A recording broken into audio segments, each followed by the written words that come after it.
जय हिंद दोस्तों। तो आज हमारी पॉलिटी की क्लास जो कि हमारी कुछ टॉपिक बच गए थे और हमने यहाँ तक पढ़ लिया था बंगाल का गवर्नर जनरल ऑफ इंडिया।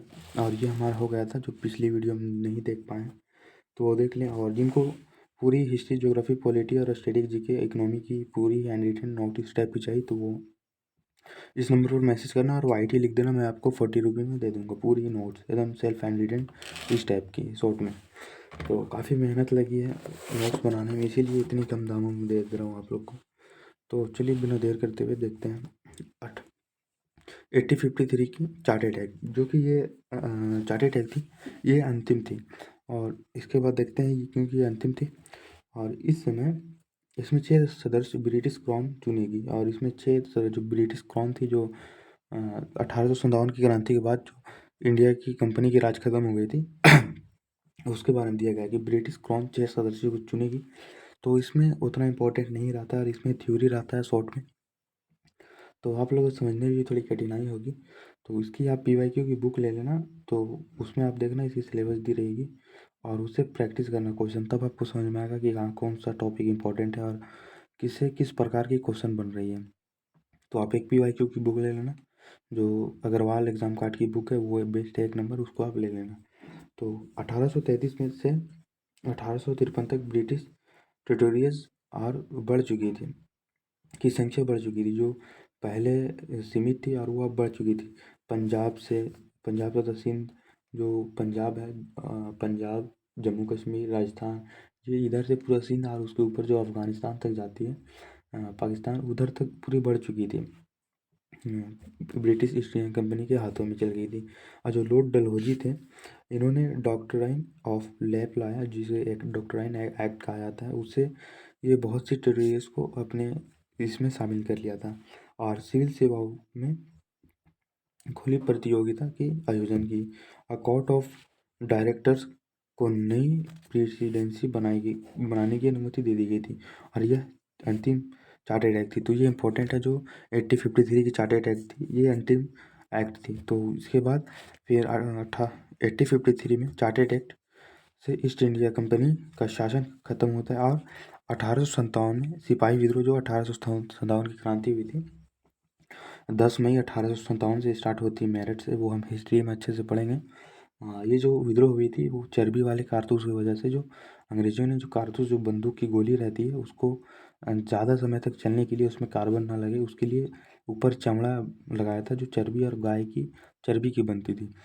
जिसका विद्रोह के लिए सिपाहियों ने सबसे पहले कदम उठाया, उसमें सबसे पहला आदमी था मंगल पांडे, जिन्होंने सबसे पहला विद्रोह शुरू किया था। उसके खिलाफ फिर और सब सिपाहियों को ताना मिलने लगा कि आपका साथी चल गया जेल, उसको फांसी दे दिया गया और आप लोग ऐसे कुछ नहीं कर पाए।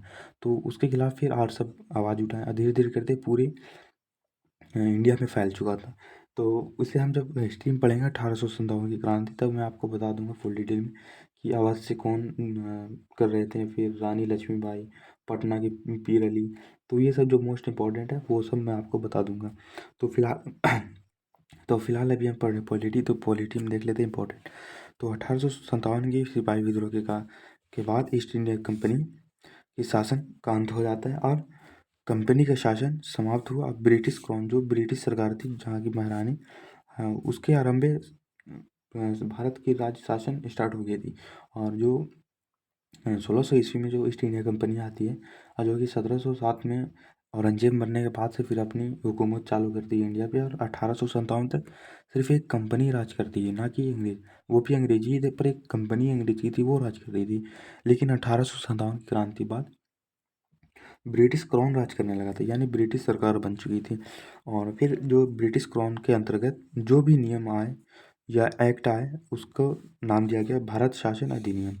तो ये थ्योरी है, बाकी थ्योरी तो आप लोग को आएगा नहीं, सिर्फ 1 टाइम एग्ज़ाम है, ऑब्जेक्टिव ही आएगा। तो मोस्ट इम्पोर्टेंट जो है, फिर देखते हैं 8053 का भारत शासन अधिनियम।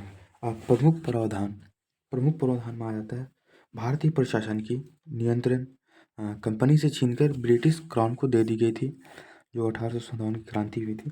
और जो बीओसी जो बोर्ड ऑफ कंट्रोल थी और बीओडी जो बोर्ड ऑफ डायरेक्टर थी, इनको समाप्त अधिकार भारत सचिव को दे दिया गया था। जो भारत सचिव को था उनको ये दोनों अधिकार दे दिया गया था, बोर्ड ऑफ कंट्रोल और बोर्ड ऑफ डायरेक्टर्स। जो मैंने धर्म आपको बताया था, board of Bengal presidency, governor, Bombay governor, जो ये बीओसी बोर्ड ऑफ कंट्रोल और बीओडी बोर्ड ऑफ डायरेक्टर थे। आखिरी जो तीसरा था, भारत के गवर्नर जनरल का नाम नया रख दिया गया। पहले जो 1857 के बाद जो मेन जिनका पद था, तो उनको क्या कहा जाता था, भारत के गवर्नर जनरल। और उसके बाद जब ब्रिटिश क्राउन के पास चल जाती है शासन, तो क्या कहलाती है, भारत का वायसराय पड़ गया। तो ये इम्पोर्टेंट है। और प्रथम वायसराय कौन थे, जो भारत के प्रथम, लॉर्ड कैनिंग। तो ये इम्पोर्टेंट है, प्रथम वायसराय कौन है, ये आप ध्यान रखिएगा। फिर देखते हैं 1861 का भारत शासन अधिनियम। तो इससे कुछ प्रमुख प्रावधान है जो देख लेते हैं। वायसराय को अध्यक्षता जारी करने की शक्ति देती है। जो अध्यादेश, जो जिस कुछ भी नोटिस हो या कोई एक्ट लगाने का हो, वो सब की अनुमति दे दी गई थी। किसे, भारत के वायसराय को, जो कि पहले वायसराय नहीं था, जनरल गवर्नर कहा जाता था। और राज्य विधान परिषदों का गठन किया गया। जो गठन होता है, जैसे कोई भी राज्य का एक गठन हुआ था होगा भी, तो वैसे ही उस टाइम ही गठन हुआ करता था। और विभागीय प्रणाली, पोर्टफोलियो प्रणाली का मान्यता दी गई।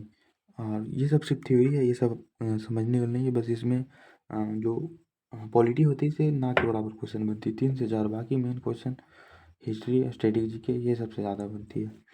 फिर देखते हैं ये मुंबई बंगाल, जो प्रेसिडेंसी बनी थी मुंबई और मद्रास, तो विधायी शक्तियाँ दे कर विकेंद्रीय की शुरुआत कर दी गई थी। जो पीछे बताया था, मद्रास और बंगाल की जो प्रेसिडेंसी थी और मेन रूल करता था, उसमें गवर्नर जनरल हुआ करता था, उसे विकेंद्रीकरण की शुरुआत कर दी थी। यानी उसको हटाकर सिर्फ एक केंद्र बना दिया गया था और केंद्र से सारे शासन चलती थी।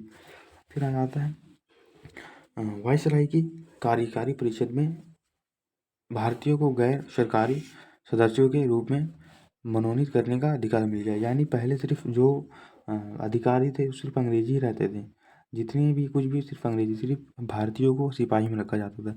लेकिन यहाँ पर आने के बाद जो वायसराय की कार्यकारी परिषद में भारतीयों को गैर सरकारी सदस्यों के रूप में शामिल करने का हुक्म दे दिया गया था।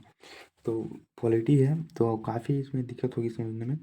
और बाकी इसी थोड़ी थोड़ी करके लेके चलेंगे। और बाकी हिस्ट्री, ज्योग्राफी, ये सब देख लेंगे बाद में।